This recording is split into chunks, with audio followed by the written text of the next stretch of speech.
former president Uhuru Muigai Kenyatta wamekutana leo na Rigiji kwa mazishi ya senator wa Kirinyaga, Senator Karava.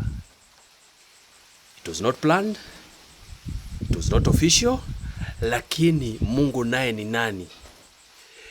Wale wa Irengoro wale walikuwa nadhani haitawezekana, imewezekana leo. Na walionekana they were sharing a light moment.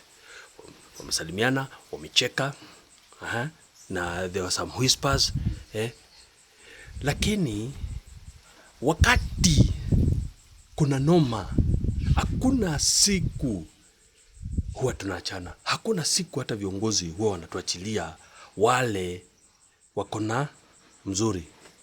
Wa kwanza akiwa Uhuru Muigai Kenyatta. Hata Rigiji unaona amesimama na Mount Kenya. Yeye sasa amebeba mzigo yote. Mimi naweza sema this is a new chapter. It's a new beginning. And ultimately, I can as well see it is Kirinyaga declaration. Watu walipanga, ikapangwa, ikaundwa ati vile Uhuru watakuwa na handshake na Rigiji. Sasa hiyo handshake imekuja unannounced. I'm so happy. Hivyo, so from there on, carry on. Tusonge. Tugange yetu. Tusimame, na amewambia vizuri. Uhuru amesema clearly.